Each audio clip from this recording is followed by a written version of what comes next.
नमस्ते। सहयोग फाउंडेशन ऐं दूरदर्शन जे तरफ़ां तमाम नाज़रीन जो, दर्शकनि जो तहे दिल सां हार्दिक स्वागत आहे। मुंहिंजा दोस्तो, सिंधी समाज जी समूरी तारीख़ में सदियुनि खां अहिड़नि जान निसार शख़्सियतुनि जो ज़िक्र अचे थो जिन पंहिंजे ॿोली, पंहिंजे समाज, पंहिंजे सिंधियुनि सां बेपनाह मोहबत कई आहे। उन्हनि सजणनि आर्थिक तरह सां हिकु कामयाबीअ जूं बुलंदियूं माणींदे बि ज़िंदगीअ जो सभु सुख साधन खे पाईंदे बि पंहिंजे जाति, पंहिंजे समाज, पंहिंजे तहज़ीब, पंहिंजे सभ्यता, पंहिंजे संस्कृति जी ओन रखी आहे। कॾहिं कॾहिं त इहे बासिजंदो आहे त इन्हनि सजणनि, इन्हनि जुनूनी शख़्सनि पंहिंजो पाण खे पंहिंजे समाज सां, सिंधियत सां वागे छॾियो आहे। उन्हनि जे दुख सुख में, ॾुख सूर में हू हरदम शामिल आहिनि। इन लिहाज़ खां सहयोग फाउंडेशन ऐं दूरदर्शन अॼु जो ही सिंधी सर्वेच प्रोग्राम रिथियो, जिन में असां अहिड़नि कदावर जुनूनी शख़्सियतुनि जे जीवन में, उन्हनि जे ज़िंदगीअ में लिया पाइण जी कोशिशि कई आहे, जाती पाइण जी कोशिशि कई आहे, उन्हनि खे वेझो अची करे सम्झण जी कोशिशि कई आहे, जीअं उन्हनि जी ख़िज़मात खे, उन्हनि जी शेवाउनि खे, उन्हनि जी हासिलात खे असां समाज ताईं, आम ताईं पहुचाए सघूं, जीअं ईंदड़ पीढ़ियूं उन मां फ़ाइदो वठी सघनि, उन मां लाभ पाए सघनि ऐं असांजे सिंधी समाज जे इतिहास में कामयाबियुनि जा वर्क जुड़ंदा रहनि। अहिड़े ई सिफ़ जे शुमार थींदड़ उन में असांजो भाउ राम बख्शाणी, जेके ख़ासि दुबई खां अॼु हिन सिंधी सर्वेच प्रोग्राम जे अंजुमन में शिरकत लाइ असां सां स्टूडियो में मौजूदु आहिनि। असीं उन्हनि जो अभिनंदन कयूं था, स्वागत कयूं था। मिस्टर बख्शाणी साहब, तव्हांजो हिते स्वागत आहे। असांजा नाज़रीन, असांजा दर्शक, असांजे सिंधियत जा शैदाई सभ खां पहिरीं इहो ॼाणणु चाहींदा त तव्हां सिंध में कहिड़े ॻोठ या कहिड़े हिसे सां तव्हांजो वास्तो रहियो, वापसि त किथे आयो? राम, पहिरीं त मां शुक्रगुज़ारी मञणु चाहींदुसि जो तमामु तुज़ ऐं चीदनि लफ़्ज़नि में तव्हां दर्शकनि खे सम्झाणी ॾिनी आहे हिन प्रोग्राम जी, ऐं मूंखे इन लाइक़ु सम्झो अथव त मां बि हिन में शिरकत करियां। हीअ हक़ीक़त आहे त असां वटि तव्हां ईअं छो था सोचो? तव्हां त हिंदुस्तान में नौजवान टहीअ जे लाइ हिकु प्रेरणा आहियो। तव्हांजे कार्य खे ॾिसी करे नौजवान अॻियां वधनि था।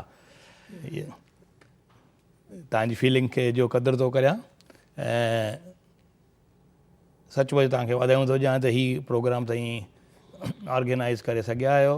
मां हैदराबाद सिंध में ॼाओ हुउसि। तव्हांजा जेके बुज़ुर्ग पुरख हुया, वॾनि जो जेको कारोबार हुते कहिड़ो हुयो? मुंहिंजे ॾाॾे जी बिज़नेस हुई ॿेरियुनि जी, पर मुंहिंजे पीउ खां पोइ सिंध वर्क जो सिलसिलो चालू थियो, जेको रवाजी तरह सिंधियुनि जो हैदराबाद में रहंदड़ जेके सिंधी हुआ, उहे घणो करे उन सां विलायत सां लाॻापो रखंदा हुआ। तव्हांजे ॾाॾे साहिब जो गोराबनि जो ख़ाली ॿेड़ियुनि जो हो। तव्हांजे पिता साहिब उहा गोराब भराए करे परॾे वञण जो रस्तो खोलियो। हा, पर उन गोराब में मुंहिंजो पिता साहिब कोन वियो। उहो दौरु जेको हो आज़ादीअ जे लाइ हिकु वॾो तहरक थिए हलियो। पोइ उहो हिंदू हो या मुस्लमान हो, उन तहरक में भाग पे वरितो। तव्हांजे परिवार बि कॾहिं उन में अहिड़ो कोई तहरक वरितो पोइ, या तव्हां कॾहिं पंहिंजे स्कूली लाइफ में के यूनियन वग़ैरह में? मूंखे जेका यादगिरी थी पवे त हीउ जेको तहरक हो, आज़ादी जो तहरक, उहो सिंध में एतिरो कोन हो जेतिरो हिंदुस्तान जे ॿियनि भाङनि में हो। सिंध खां ॿाहिरि? सिंध खां ॿाहिरि। सिंध बि हिंदुस्तान जो ई हिसो हुयो, बराबरि।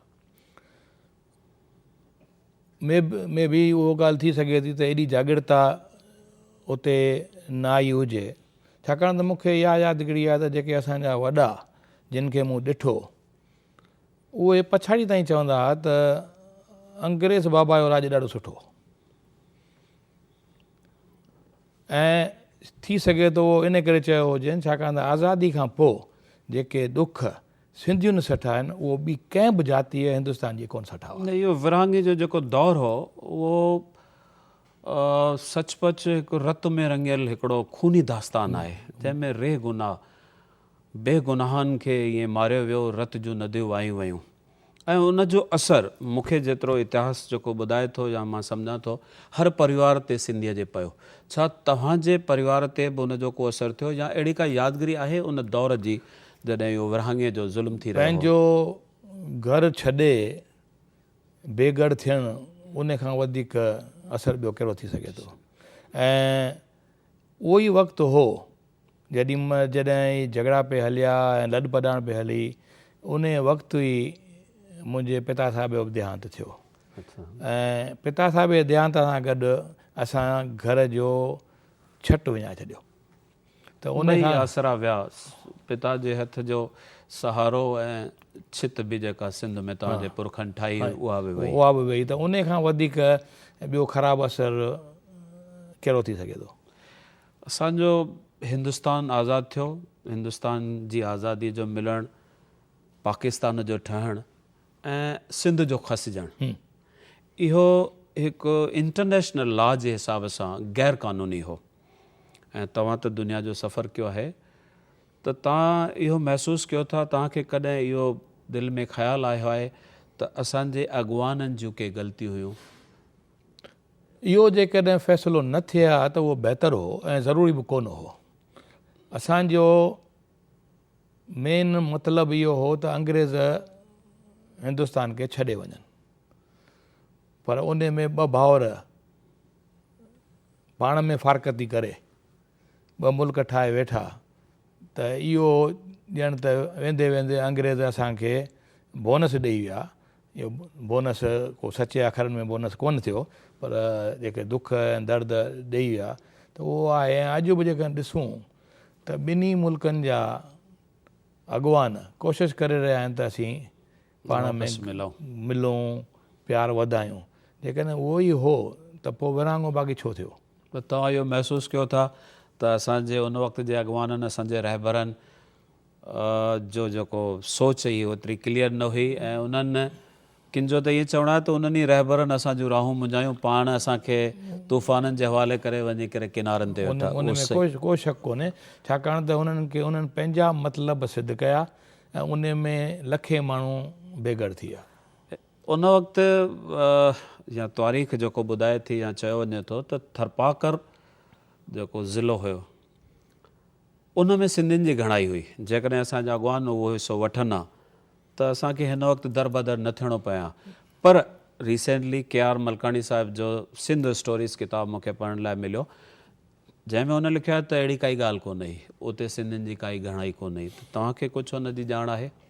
मूंखे इतिहासी ॼाण एतिरी कोन्हे इन बारे में, पर ऐं जेकॾहिं श्री KR मलकाणी जेको तमामु ॼाणू अॻुवान आहे, उन चयो आहे त उन में ज़रूरु सचाई हूंदी। पर थरपारकर ज़िले में उन्हनि जो लिखणु आहे त सिंधियुनि जी घणाई न हुई जेतिरी चई वञे थी।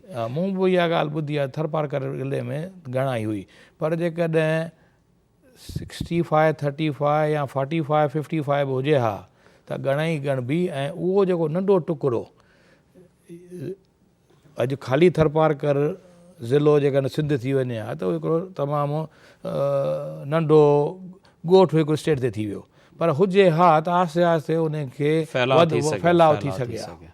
असां जीअं सिंध छॾे करे हिंद में आयासीं त गांधीधाम खे वञी वसायोसीं।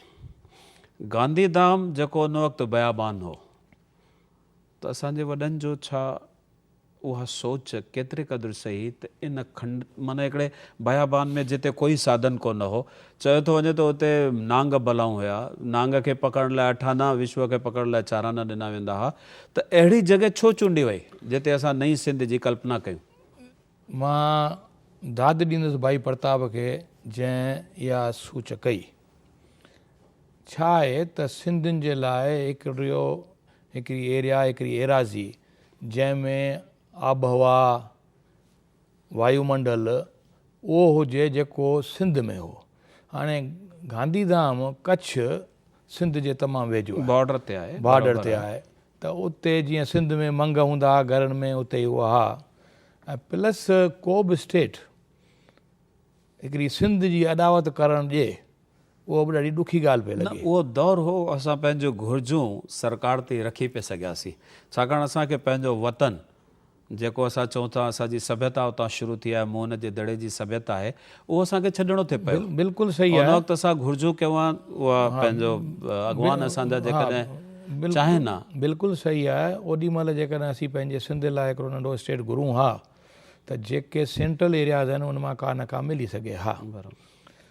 स्टेट मां को कढी ॾियणु कंहिंजे लाइ ॾुखी ॻाल्हि हुई, पर ओॾी महिल कच्छ जे महाराजा गांधीधाम में हिकु सिंध अॾण लाइ मोकल ॾिनी ऐं भाई प्रताप कोशिशि कई, पर सिंधियुनि खे उहो ॾांहुं भरियो कोन लॻो, उहो टुकुर ॾांहुं भरियो कोन लॻो, छाकाणि त सिंधी हमेशह दरिया जे पासे खां रहणु कोशिशि कंदा आहिनि। उते इन लिहाज़ खां ई दरिया जी पूॼा थिए थी, असां झूलेलाल खे अमरलाल आहे उते, त कांडला पोर्ट उते बराबरि आहे, पर बाक़ी रहण सहण करण जो ज़रिया ओड़ा कोन आहे जेके ॿियनि जॻहनि में आहिनि।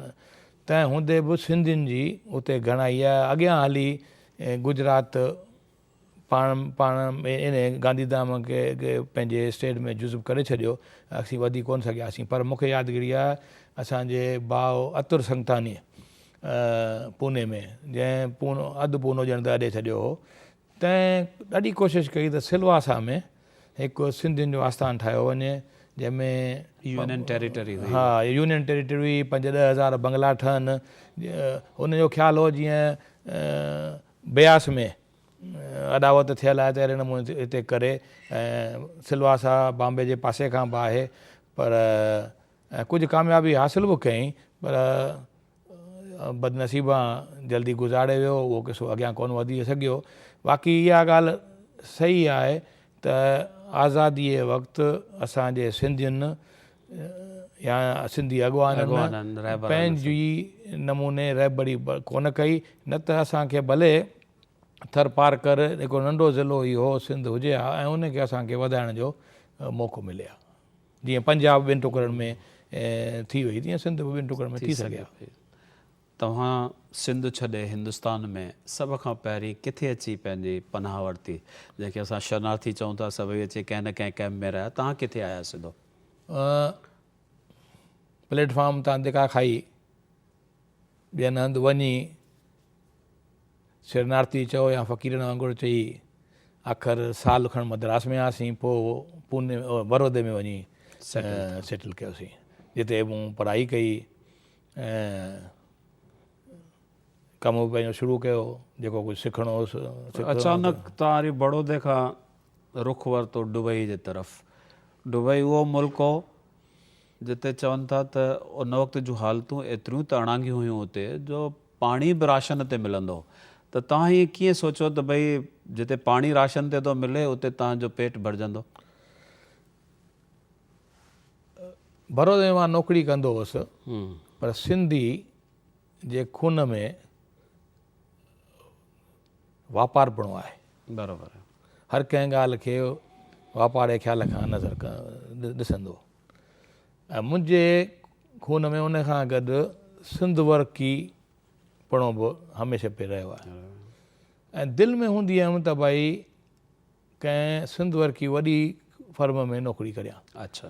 चोटरमल उन टाइम जूं जेके मशहूरु फर्मूं हुयूं, डालामल, धनामल, किशनजन चेलाराम, ऐं कुदरत सां मूं अख़बार में एडवर्टाइज़मेंट ॾिठी चोटरमल जी, उन्हनि खे बॉम्बे में ऑफिस हुई, त भई उनजी दुबई में ऑफिस में कंहिं माण्हू जी घुर्ज आहे। मूं सिधो अप्लाई कयो, ओॾी महिल कोन सोचियुमि दुबई छा थींदी आहे ऐं किथे आहे।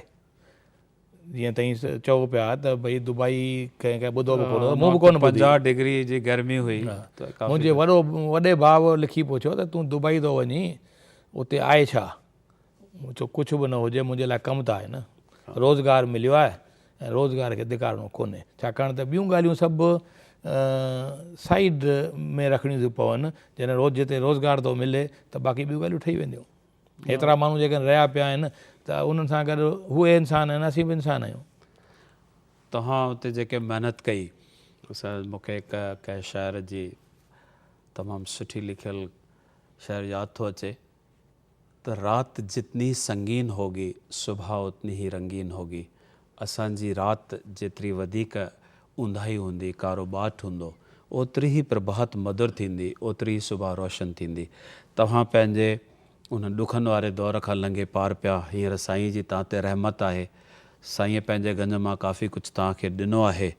तव्हां पंहिंजे लगन पंहिंजे औरचाई पंहिंजे महकम इरादे पंहिंजे क़ाबिलियत सां पेशानीअ तां उहे जेके ग़रीबे जा गुंज हुआ हथनि ते जेके उहे ग़रीब जूं रेखायूं से तव्हां मिटायूं आहिनि।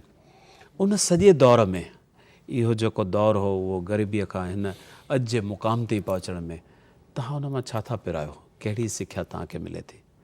खलील जिब्रान हिकु दफ़ो चयो हो त there are no elevators to success, you have to climb staircases. त ईअं कोन्हे भई ओचितो कामयाबी लाइ तव्हांखे काफ़ी महिनत करणी थी पवे ऐं दुख ऐं सुख उहे हक़ीक़त में मां ॻणींदो आहियां हिकु सैंडविच वांगुरु। ॿिनि दुखनि जे विच में हिकिड़ो दौरु आहे सुखनि जो।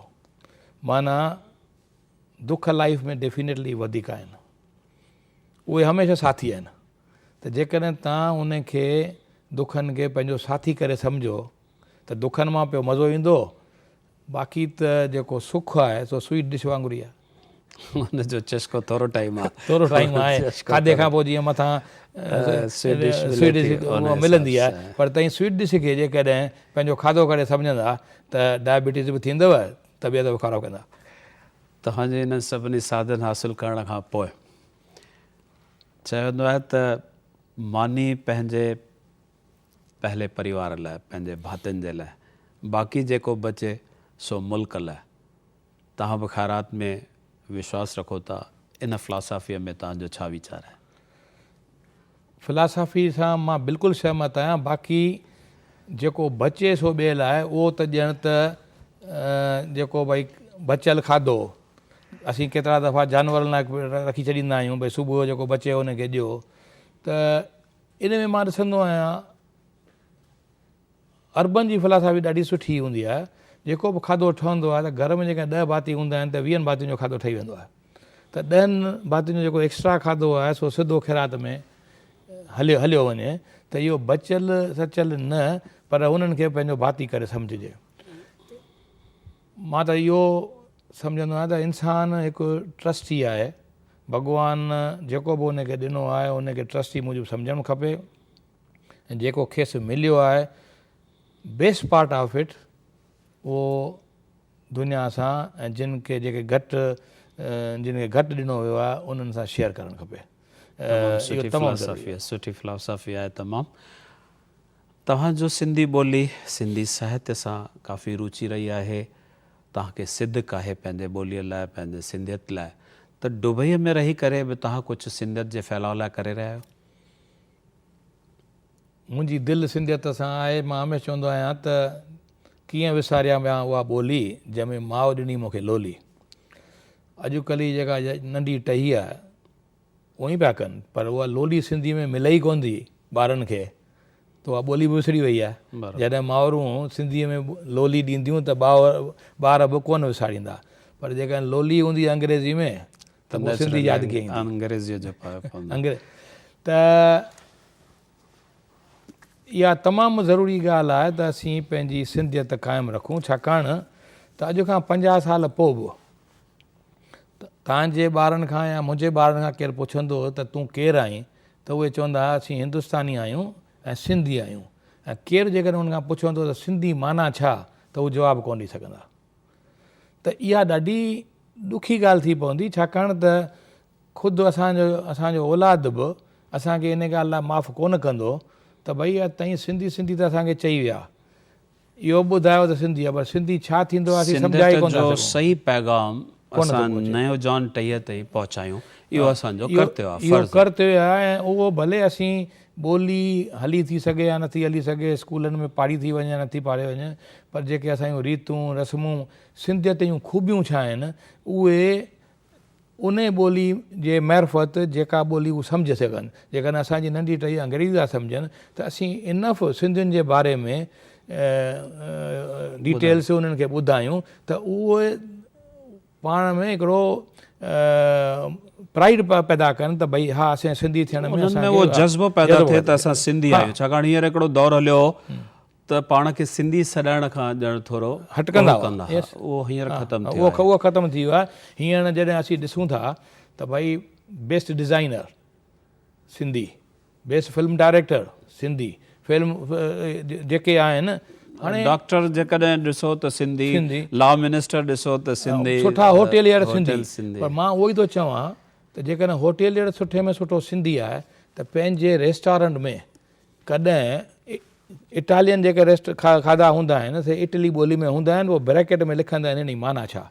जेकॾहिं उहो होटेलियर पंहिंजे रेस्टोरेंट में लिखे सिंधीअ में लिखे मेथी थूम में मच्छी ऐं हेठां ब्रैकेट में लिखे फिश विथ गार्लिक, त घटि में घटि उन खाधे लाइ न सिर्फ़ु असांजा सिंधी ख़ुशी सां क़बूलु करे सघंदा पर ॿिया बि सम्झी सघंदा भई सिंधियुनि वटि पंहिंजो खाधो आहे। हीअं हिन वक़्तु होटेलियर सिंधी हूंदो पर सिंधी खिचड़ी उन होटल में कोन ठहंदी, ऐं जेकॾहिं खिचड़ी ठाहे त ॿिया बि खाईंदा, दिलि सां खाईंदा। वेझड़ाई में तव्हां पंहिंजी आत्मकथा अंग्रेज़ीअ में छपाई, जंहिंजो ट्रांसलेट हींअर दिल्ली अकेडमी जे तरफ़ां सिंधीअ में थियो, जेको किताबु अॼु मुंहिंजे हथ में आहे। मां उहो दर्शकनि खे बि ॾेखारणु चाहींदुसि त हीअ मिस्टर राम बख्शानी जी आत्मकथा आहे, जंहिंमें हुन पंहिंजे जीवन जा खटा मिठा आज़मूदा, पंहिंजे दुखनि सुखनि जी दास्तान ऐं सिंधी समाज खे जंहिं नज़रिए सां हुन ॾिठो आहे उहे सभु हिन में हुन पंहिंजे अंदाज़ में कलमबंद कया आहिनि। हीअ उहो किताबु आहे। मां बख्शानी साहिब खां पुछणु चाहींदुसि त हीअ किताबु आत्मकथा हिन एज जेका अञा तव्हांजी, मां त इहे थो सम्झा हीअ अञा ज़िंदगी जी तव्हांजी सुभाउ आहे, अञा तव्हांखे काफ़ी कुझु अॻियां हलणो आहे, काफ़ी मंज़िलियूं तय करणियूं आहिनि, सिंधियत खे अञा मज़बूत करिणो आहे, घणनि जूं निगाहूं तव्हां ते आहिनि, आशाऊं आहिनि, त हिन उमिरि में ई हली करे तव्हां हीअ किताबु छो लिखियो? मूंखे वाच पई आहे जंहिंमें दादा जशन वासवाणी जो फोटो आहे ऐं हेठां लिखियलु आहे the greatest tragedy of man is he thinks he has plenty of time.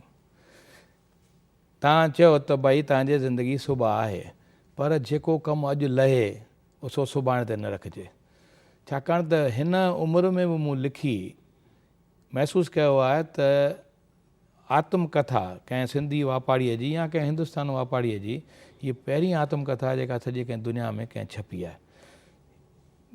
जिन क़ौमुनि या जिन ज़ातियुनि, जिन मुल्कनि मुंहिंजी रहणी कहणी जे मथां या मुंहिंजी ज़िंदगीअ मथां छाप छॾी आहे त उन जो कर्ज़ु लाहिण लाइ मूं ख़्यालु कयो त मां कुझु किताबी रूप में पंहिंजे आईंदे जी जनरेशन लाइ रखां।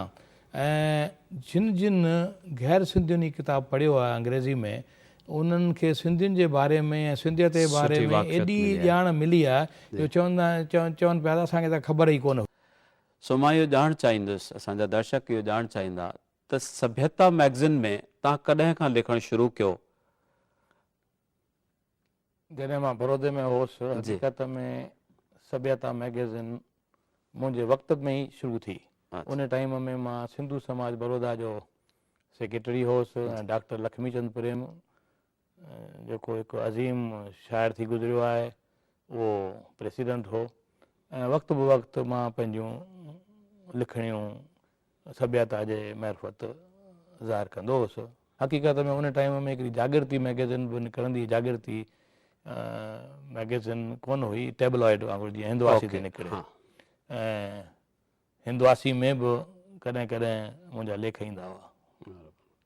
न पर तव्हांजी बहुगुणी शख़्सियत आहे, कॾहिं तव्हां लिखो था, कॾहिं तव्हां रंगमंच ते अची करे बतौर कलाकार पंहिंजे कला जो जोहर ॾेखारियो था, त इहो तव्हांखे प्रेरणा किथां थी मिले या इन कलाकार जे हिन में कीअं जाॻायो तव्हां अंदर में हुन कलाकार खे? सुठो सुवालु आहे।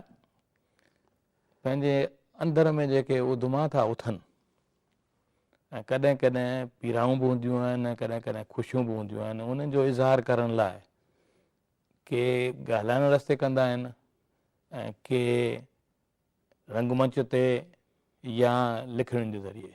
ऐं मूंखे लिखणनि जे ज़रिए या रंगमंच ते वञी पंहिंजे उद्मनि जो इज़हार करण लाइ उन में वधीक आनंदु ईंदो आहे। ऐं हक़ीक़त में ईअं कोन चई सघिबो त मां लेखकनि जे सिफ़ में पाण खे ॻणींदुसि, पर ईअं करण सां काफ़ी इज़हार करण लाइ जेको कुझु खपे उहो तव्हां वटि उन में मौजूदु मिले आहे, थो। बिल्कुलु आहे उन हिसाब सां। हिकिड़े तमामु वॾे सुठे शाइर किथे लिखियो आहे त रात जितनी संगीन होगी सुबह उतनी ही रंगीन होगी। असांजी जेकॾहिं राति अंधेरी आहे, उनजो काराइणो कारो बाट आहे, त उन जी जेका प्रभात आहे उहा ज़रूरु मधुर थींदी, उन जी सुबह ज़रूरु रोशन थींदी। तव्हां बि हिकु ॾुखे दौर खां गुज़री पंहिंजे महिनत औरचाई लगन ऐं महकम इरादे सां तव्हां पंहिंजे पेशानी तां उहे जेके ग़रीबे जा गुंजा हथनि जूं जेके रेखा हुयूं उहे मिटायूं आहिनि। इहो सॼो दौरु तव्हांखे छा थो सेखारे, उन मां तव्हां छा पिरायो? अंग्रेज़ी में हिकिड़ी चवणी आहे त pain is inevitable, suffering is optional. माना ज़िंदगी में दुख जेको आहे तंहिं मां को बि छुटकारो कोन थो सघे, पर उन खे ताईं उन जे अंदरि ताईं पाण खे पीरियो केतिरो था उहो तव्हांजे मथां आहे। ज़िंदगी हिकु सैंडविच वांगुरु आहे, ॿिनि दुखनि जे विच में सुख लिकल आहे। पर उहे जेकॾहिं दॿरोटी या ॿ हिसा जे न हुजनि त तव्हांखे सैंडविच मां मज़ो कोन ईंदो, ख़ाली जेका भाॼी पई अथव उन मां तव्हांखे एतिरो लुत्फ़ कोन ईंदो। त इहो ॾेखारे थो त ज़िंदगी जंहिंमें दुख कोन्हे उन में को लुत्फ़ कोन्हे। दुख तव्हांखे हिकु इंसानियत ॾांहुं खणी थो वञे। दुख बि सुख जे लाइ हिकिड़ो इंतज़ारु कराए थो पियो, इहा हक़ीक़त आहे। भॻवानु सभु हंधि पाण पहुची नथो सघे, इन लिहाज़ खां हुन माता जो जनमु कयो, माउ खे खलकियो। माता जे जेके चरणनि में वेही करे उन जी इबादत बंदगी कनि था उहे पाण खे भागशाली सम्झनि था। तव्हांजे मथां बि तव्हांजे माता जो, तव्हांजे जीजल जो, तव्हांजे अमड़ जो वॾो असरु आहे, इहो मां महसूसु कयो आहे। इन करे शायदि तव्हां उन जे नाले सां ईश्वरी बाई बख्शानी अवॉर्ड्स हलाए रहिया आहियो, चालू कया आहिनि, बर्पा कया आहिनि। उन जे पोयां ॿी कहिड़ी मुराद हुई?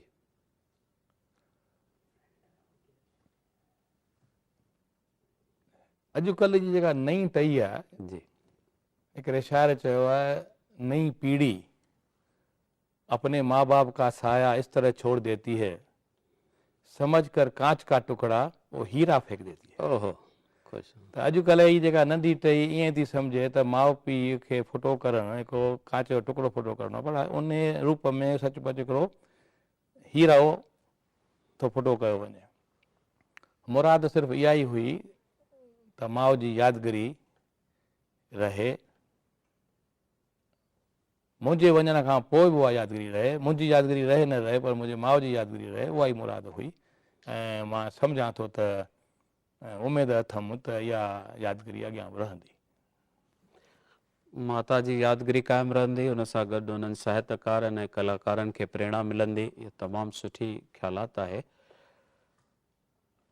किन शाइरनि चयो आहे त मानी पंहिंजे पहिरीं भातल लाइ, पहिरीं घर परिवार, तंहिंखां पोइ जेको बचो सो मुल्क लाइ। तव्हां उन जी फिलासफ़ी में केतिरो विश्वास रखो था? मां शायदि हिकु स्टेप अॻियां वॻियां वञा, छाकाणि त मां उन माहौल में निपनियो आहियां त मुंहिंजी ॾाॾी खाधो खाइण खां अॻु में पहिरीं कांव जे लाइ कढंदी हुई। बराबरि। ऐं केतिरनि माण्हुनि खे मूं इहो बि ॾिठो आहे त खाधो खाइण खां अॻु में कुझु ग़रीबनि लाइ पहिरीं कढंदा आहिनि। बराबरि। त ख़ाली घर जे बातुनि लाइ इंसानु हिकु ट्रस्टी आहे, जेको खेसि मिले थो ॼमण वक़्तु त उहो हथे ख़ाली अचे थो, ऐं जॾहिं वञे थो सो बि हथे ख़ाली वेंदो। इन करे कफ़न में कॾहिं बि खीसो कोन विधो वेंदो आहे। बराबरि। इहे खीसा जेके बि पवंदा आहिनि इहे जी। पोइ जी पैदाश आहे। ऐं इंसानु जॾहिं ॼमंदो बि आहे त हिकिड़ो ॿार जा जेके कपिड़ा बि हूंदा आहिनि उन में बि खीसो कोन हूंदो आहे, ज़रूरत बि कोन्हे, ऐं वञण वारे खे बि ज़रूरत कोन्हे। त इंसानु हिकु टपाली वांगुरु जीअं आहे, उन खे जीअं पोस्ट मिले थी ऐं शाम जो जेॾी महिल हू घरु वञे थो उन खां अॻु में अणपहुचायल अमानतूं वरी वापसि टपाल में विझणियूं अथसि, छाकाणि त ॿिए ॾींहुं जेकॾहिं जीअरो न हुजे ऐं उहो टपाल उन घर में रहिजी वञे त उहो दोखो थींदो। त इंसान बि ईअं ई आहे, त हिकु ट्रस्टी वांगुरु जेको उनखे मिले थो सो हिते ई विराए चए। ऐं इंसान खे जेको मिले थो भॻवान वटां, यानी there is no coincidence in life, everything is destined. त इंसान भॻवान बि उन सम्झी थो ॾिए त भई ही इंसान मुंहिंजी ॾिनल अमानत बराबरि नमूने संभाले ऐं विराए ॾेई सघंदो। उन में जेकॾहिं कॾहिं बि दोखो थियो त पोइ उहा अमानत बि छिकिजी वञे थी। न सही ॻाल्हि आहे। तव्हां जीअं पंहिंजे अमर जी यादगिरियूं कयूं त पहिरीं कांव खे या पखियुनि खे या पंहिंजे इहो सिंध खां वठी असां वटि राज़ असांजे वॾनि पुरखनि जो इहो हिकिड़ो कस्टम हुई या रिवायत हुई। सखा जेका आहे जंहिंखे असीं चऊं था, उहा मां ईअं बायां थो त सखा उहा हुअणु घुरिजे त कंहिंजो ईज़ा, कंहिंजो अहंज, कंहिंजी मोहताजी दूरि थिए, कंहिं ग़रीब जे झोलीअ में ख़ुशियूं पवनि। पर किन सॼणनि जो ईअं चवणु आहे त कंहिं मोहताज खे 4 पैसा ॾिना विया या कंहिं ग़रीब खे रोटी खाराई वई, उहा ई सखा आहे। या कंहिं मंदर मड़ी या कंहिं गुरुद्वारे खे दान धर्म ऐं कुझु ख़ैरात ॾिनी वई त इहा सखा आहे। तव्हां छा था सम्झो त सखा जो सही मतिलबु छा आहे? मूंखे यादि थी अचे साधू वासवाणीअ जी ॻाल्हि हिकिड़ी। साधू वासवाणी माना दादा वॾो टी एल वासवाणी। ऐं जॾहिं उनजे मन में का ॻाल्हि ईंदी हुई त उहो दान पुञ करे छॾींदो। पोइ केतिरनि उहो ई सम्झाइण जी कोशिशि कई, जीअं तव्हां हींअर ॻाल्हि कई त भई हिन नमूने जो दान थियणु खपे ऐं हिन नमूने जो दान थियणु खपे। दान दान आहे ऐं कंहिंजो बि हथु अॻियां छिकिजी अचे या ॾाढी वॾी ॻाल्हि आहे ज़िंदगी में, तमामु तकलीफ़ वारी आहे। पोइ भले सुठी नियत सां न बि कंदो हुजे, पर हुन हथु जॾहिं अॻियां वॾो कयो, हथु फैलाइण जी हिकु वॾी मजबूरी आहे। हथु फैलाइण ॾाढी मजबूरी आहे, ॾाढी ॾुखी ॻाल्हि आहे। त साधू वासवाणीअ हिकिड़े दफ़े जीअं ईअं दान पे ॾिनो त कंहिं अची चयो, दादा जेको तव्हां वटि अचे थो त तव्हीं उनखे कढी था ॾियो, नको था ॾिसो त भई हू लाइक़ु आहे या भई ज़रूरतमंद आहे या अॻु में ई पैसा अथसि या कपिड़ो तव्हीं ॾींदा आहियो त कपिड़ो अथसि या न। त हुन पंहिंजा नेण हेठि करे चयो त जंहिं मूंखे ॾिनो उन मुंहिंजी कहिड़ी क्रेडिटेबिलिटी ॾिठी, मां केरु आहियां कंहिंजी क्रेडिटेबिलिटी ॾिसण जो। तव्हांखे जेॾी महिल साम्हूं को किसो ॾिसो था ऐं अंदरि वारो ॿोलाए वठो त हिन जी घुर्ज आहे ऐं तव्हां हुनखे कुझु ॾिनो, मां सम्झां थो ॾियणु खपे। हिते मूंखे हिकिड़ो ॿियो बि किसो ॾाढो यादि अचे, ॾाढो सिंध जो आहे। सिंध में जेके काकूस हूंदा उहे चुल्हा हूंदा, बराबरि, न को कमोटा हूंदा। असां कल्याण कैंप में ॾिठासीं।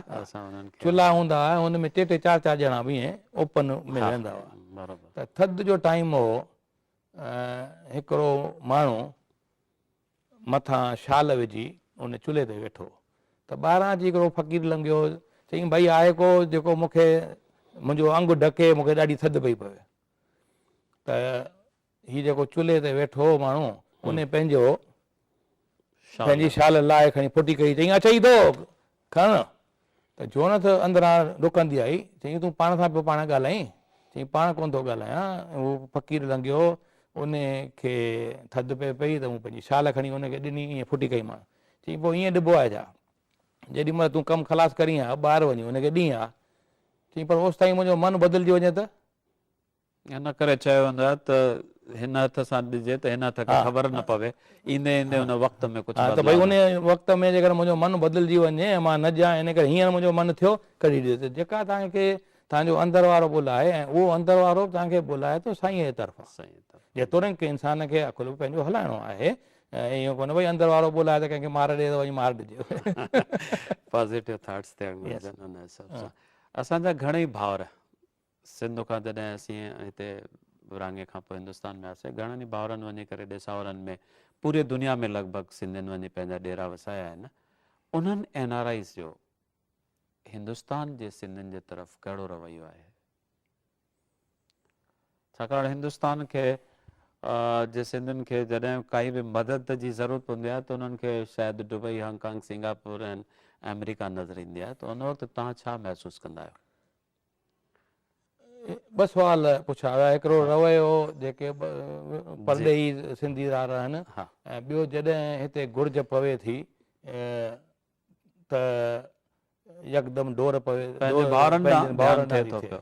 त उन हालत में मुंहिंजो हमेशह इहो चवणु आहे त असीं जेके परॾेह में सिंधी रहूं था उन्हनि खे पंहिंजो भाउ करे सम्झो, पर जीअं ट्रेन बॉम्बे खां पूने वेंदी आहे त करजत ताईं हिकिड़ी ट्रेन हूंदी आहे, ऐं करजत खां पोइ 2 ट्रेनूं लॻंदियूं आहिनि, 2 मशीनियूं लॻनि, 2 इंजन। त परॾेह में जेके सिंधीदार आहिनि उनखे 2 इंजन करे लिखियो, पहिरीं इंजन न।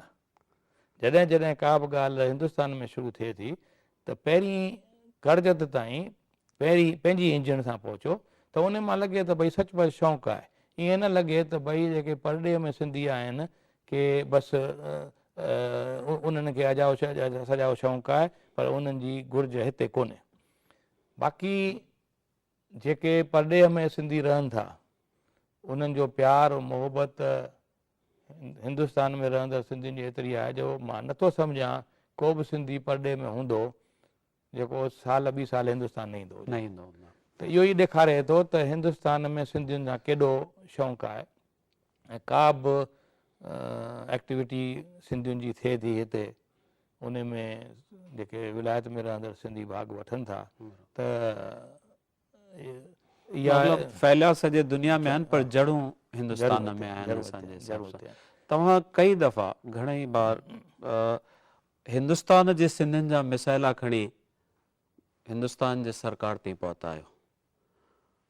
उहे पोइ स्टेट ड्यूटीअ जो मसइलो हुजे या एडुकेशन जो हुजे या फ्री पोर्ट्स जो हुजे, उन बारे में असांजा दर्शक तव्हां सां वधीक ॻाल्हाइणु चाहींदा। हक़ीक़त में उहे ख़ाली सिंधियुनि जा कोन ॻणिबा, मिसाइला सभिनी हिंदुस्तान जा थियनि था। हाणे स्टेट ड्यूटी मौत डल, जॾहिं इंसानु मरंदो आहे त हर का सरकार उन मां उन फोती जे औलाद सां गॾु शरीक थियण जी कोशिशि कंदी आहे त भई हुननि खे जेकॾहिं पैसा मिलनि था त गवर्नमेंट खे पैसा मिलनि। इहा सभिनी मुल्कनि में, इंग्लैंड में, अमेरिका में, सिंगापुर में सभिनी हंधि आहे। हिंदुस्तान में उहा मौत डल स्टेट ड्यूटी एतिरी हुई जो महाराजाउनि जा महिलात विकामी आहे। मूंखे यादगिरी आहे, छाकाणि त स्टेट ड्यूटी सरकार वठंदी हुई मार्केट अघ ते। जॾहिं पृथ्वीराज कपूर गुज़ारे वियो त संदसि बंगलो स्टेट ड्यूटी में अची वियो, छाकाणि त उन जी स्टेट ड्यूटी भरणी हुई। मूंखे चयो वियो त उन जे पुट खे जॾहिं 12 लख रुपया स्टेट ड्यूटी ॾियण लाइ चयो वियो, उहो कोन ॾेई सघियो, छाकाणि त अछो नाणो खपंदो हो। नतीजो छा थियो जो उनजो संदसि बंगलो नीलाम थी वियो, ऐं पृथ्वीराज जो कपूर जो अॼु बंगलो उनजे औलाद वटि कोन्हे। महाराजाउनि जा महिलात जेके असां वटि हेरिटेज में कम में अचणु खपंदा हुआ, तवारीख़ी जॻहियूं थियणु खपंदियूं, इहे कोन थियूं। ऐं स्टेट ड्यूटी मां मूंखे यादगिरी आहे उन टाइम में मुल्क खे कमाई सिर्फ़ु 22 करोड़ हुई, जॾहिं मिसिस गांधी प्राइम मिनिस्टर हुई। उन टाइम में दुबई में हिकिड़ो किसो थियो जो हिकिड़ो माण्हू मरी वियो, पैसा बैंक में छॾे, ऐं सरकार उहे पैसा रिलीज़ ई न करे। हिते त घणेई रंग आहिनि, नाणे जा माण्हू पंहिंजे नमूने मैनेज करे था सघिया। उहो मिसाइलो खणी जॾहिं आयासीं, छाकाणि स्टेट ड्यूटी जेकॾहिं गुजरात में केरु मोह मरे थो या मोह थिए उन टाइम ते त गुजरात गवर्नमेंट खे थी मिली स्टेट ड्यूटी। महाराष्ट्र में नालो स्टेट पर मिली थिए स्टेट वांगुरु। त इहो ई उन टाइम में मूंखे यादगिरी आहे त मिस्टर प्रणब कुमार मुखर्जी ॾाढो सियाणो ऐं दूरांदेश फाइनेंस मिनिस्टर हिंदुस्तान खे मिलियो। उन टाइम में जॾहिं उहो पुछियो वियुसि त भई दुबई में जेकॾहिं केरु मरी वञे त स्टेट ड्यूटी केरु खणंदो, सेंट्रल गवर्नमेंट वटि त अकाउंट ई कोन्हे। ऐं इहो मुंहिंजो चयोमांसि घटि में घटि जेके परॾेही हिंदवासी आहिनि उन्हनि खां त ई न वठो, न त उहे पैसा सभु लिकाए विलायत में रखी छॾींदा। इहा ॻाल्हि उन मग़ज़ में वेठी ऐं 5-7 महीना हलिया, तंहिं विच में मिसिस गांधी गुज़ारे वई, पोइ वरी राजीव गांधी प्राइम मिनिस्टर थियो ऐं अल्टीमेटली जॾहिं वीपी सिंह फाइनेंस मिनिस्टर थियो उन खां पोइ, प्रणब कुमार मुखर्जी खां पोइ, उन क़बूल कयो त स्टेट ड्यूटी माॻे असीं मुल्क मां ई कढी था छॾियूं। ऐं उन खां पोइ मूं चयो त हींअर हिन मुल्क में मरणु आसाइते नमूने थी सघंदो। उहो सही आहे, तव्हांजी कोशिशुनि रंग लाथो। ऐं ॿियो मूंखे जेको ख़्यालु अचे थो, एडुकेशन जे लाइ तव्हां कंहिं प्राइम मिनिस्टर सां मिलिया हुआ या फ्री पोर्ट असांखे खपे? एडुकेशन छा आहे, अॼु बि हिंदुस्तानी जेके अमेरिका में वञी पढ़नि था, 3 क़ौमूं आहिनि, हिकिड़े जापानी, चीनी ऐं हिंदुस्तानी। $9 बिलियन अमेरिका में इहे शागिर्द फ़ियुनि तौरु ॾियनि था। ऐं अमेरिका में त घणो करे शागिर्द हिंदुस्तानी, मास्तर हिंदुस्तानी, पैसा हिंदुस्तानी, सिर्फ़ु पटु अमेरिका जो आहे। त मूं हुन में चयो त भई हिते जेकॾहिं ताईं अॼुकल्ह जेको एडुकेशन आहे फाउंडेशन, अॻियां हली माण्हू मैनेजिंग डायरेक्टर थिए या चेयरमैन थिए या प्रधानमंत्री थिए त पर केजी में पढ़ी मथे थो चढ़े न, जेकॾहिं उहा फाउंडेशन ई सुठी कोन हूंदी। ऐं अॼु जेके उहे फाउंडेशन विझण वारा जेके आहिनि त मास्तरनि जा पघार एतिरा घटि आहिनि, असीं एडुकेशन खे चैरिटी वांगुरु था करियूं ऐं वरी एडमिशन कोन मिले। 1 बिलियन माण्हू जेकॾहिं रहनि था त ओतिरियूं जॻहियूं त स्कूलनि में हुअणु खपनि, उहे बि कोन्हनि। अॼु जेकॾहिं ॿिया धंधा वधी सघनि था त स्कूल छो नथा वधी सघनि, ऐं उहो प्राइवेटाइज़ कयो वञे, पब्लिक खे मौक़ो ॾिनो वञे त उहे स्कूल खोलीनि। पोइ जीअं इस्पतालूं हींअर वधी वियूं आहिनि, भई का घटि दर्जे जी इस्पताल हूंदी, ग़रीब वेंदा, वॾे दर्जे जी इस्पताल हूंदी, वॾा माण्हू वेंदा, वॾो डॉक्टर खपे त वधीक पैसा लॻंदा, स्कूलनि जी बि ईअं हुअणु खपे। त उन टाइम में ई मूं आवाज़ु उथारियो फ़िकीअ प्लेटफॉर्म ते त जेतोणीकि हीअ वापारी वाडी आहे पर एडुकेशन बि वापार खां घटि कोन्हे। इन करे एडुकेशन खे चैरिटी न सम्झी इंडस्ट्री करियो।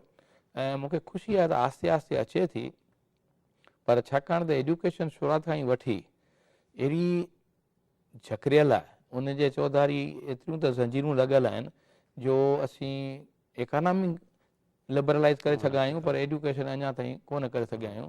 आस्ते आस्ते उहा ॻाल्हि थी वेंदी। तव्हां उहा बि ॻाल्हि पुछी फ्री पोर्ट जे लाइ, फ्री पोर्ट जी, त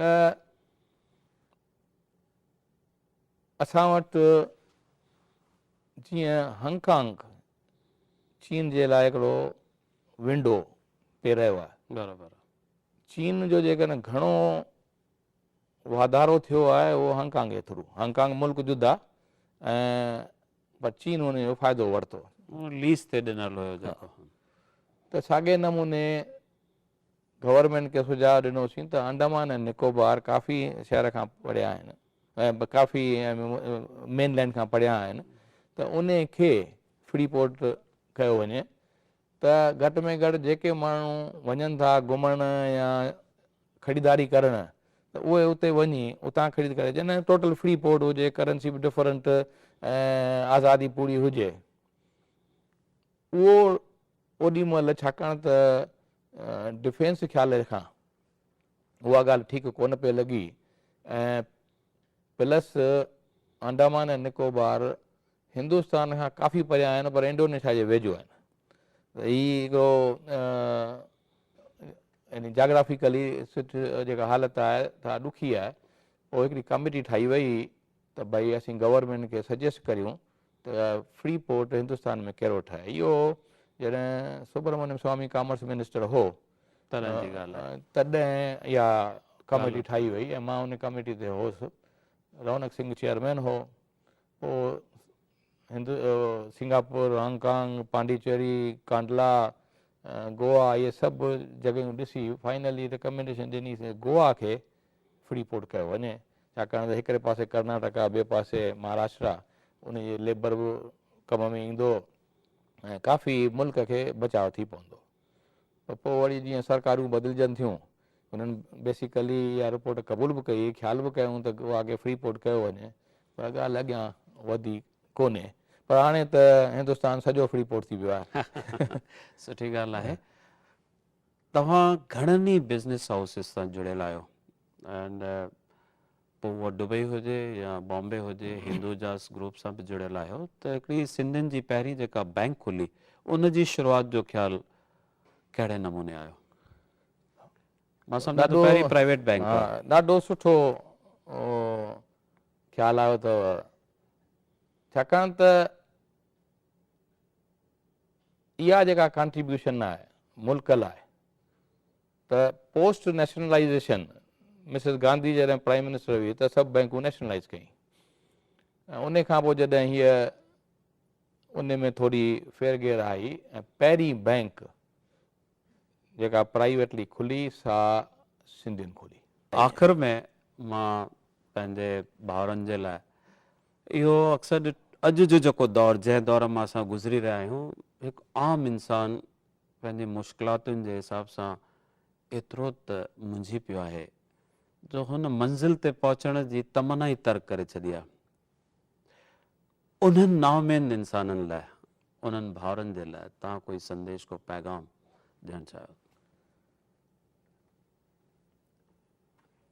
आहे, यानी असीं जेकॾहिं सॼी ज़िंदगीअ जी तक तौर कंदासीं त इन राय ते ईंदासीं, ये ज़िंदगी भर की सौदागरी इंसान को एक कफन के सिवा क्या दे सकती है।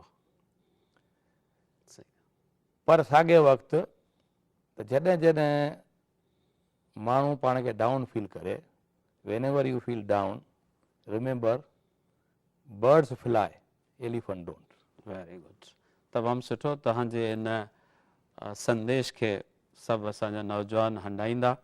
तव्हां असां वटि आया, उन लाइ वॾी महिरबानी।